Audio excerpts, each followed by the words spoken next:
Hey guys, Jessica here with our Star Wars toy review, and today I'm reviewing the Rathtar and Balatik. Balatik's kind of like a bounty hunter, and the Rathtar, this must be from the new Han Solo movie, which I haven't seen yet. But this is an aggressive beast. Tells us a little bit.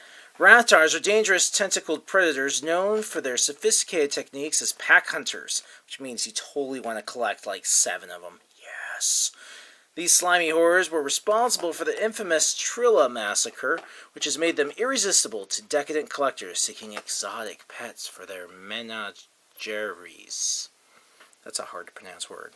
So Balatik, I'm just guessing here since I haven't seen the new movie yet, that, he's hunting one of these, hoping to make a nice bounty. However, our Rathtar here is not exactly inclined to let him.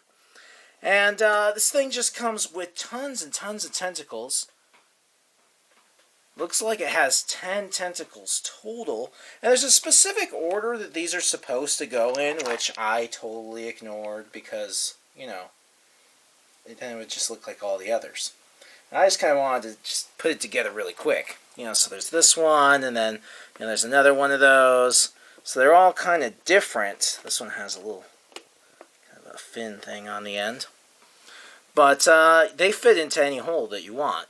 So that's pretty cool that you can just kind of mix and match them so each of your Rathtars can look different. The thing doesn't seem necessarily... I think all these spots are eyes. That's a guess, Again, I haven't seen the movie yet, but it's very, very cool. I like how, even though I put the tentacles in randomly, it just kind of sits there, looking like this thing is just kind of sprawling across the ground, just throwing itself on its own tentacles and launching on them. And it looks pretty downright dangerous. Mouth is really cool. It's actually a hard piece right here for it to work with the Force Link 2.0.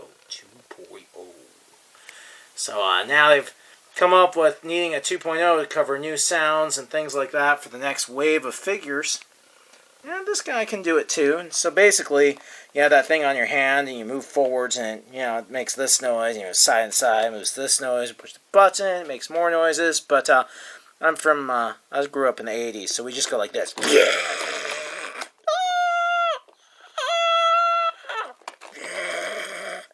But what do I know? The tentacles do come off pretty easily, though. And, someone might be like, well, that's because you didn't stick it in the ones it's supposed to go into. But, honestly, there's nothing unique about any of these. It's all about placement. Seriously. You can stick them in whatever one you want. I love the teeth on the monster. I kind of wish it had a little more squish factor, like I could make the mouth open and close by it being a softer plastic, but it's unnecessary. The toy fits in there quite nicely. Balatik, pretty basic. He's got a cool gun. He looks neat. All the black. He looks like a young kid, really. That's kind of... I do stop-motion animations, and I use the heads and whatnot, put them on G.I. Joe figures for better articulation for custom characters in my stop-motions, and thought, man, that's a good-looking head. I should get that. So, let's see the little Force Link mark on the foot. Looks like he makes sense when he sits. He's one of those basic articulation figures. But the monster's really good at eating him.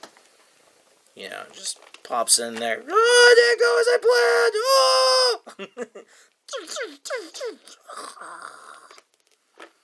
Oh! Love it. Yeah, he just barely fits in. So it looks like they designed it well so you don't actually lose the figure inside the toy and then can't get it out.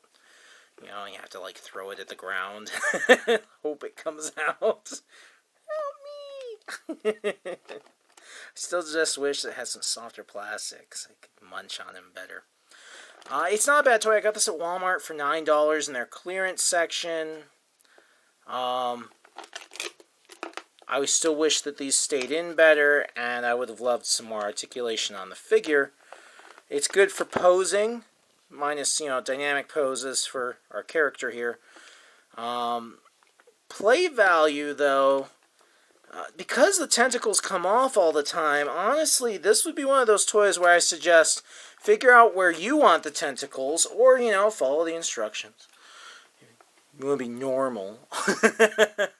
and super glue them in. I know, then they're not going to turn, but then you're not going to lose them. Because if you're a collector, you're going to be fine. If you're buying this for your kid, they're going to lose every single one of the tentacles, and then they're just going to have one ugly hot potato. And, it's kind of spooky. Honestly. Spooky with the legs, but it's even spookier without them. Spooky! Well, that's my review of this toy. It's pretty fun. Like I said, super glue for kids. For collectors, you'll be fine. Hope you enjoyed the review. Make sure to like, favorite, and subscribe as I post a new toy review just about every other day. And I'll see you guys next time.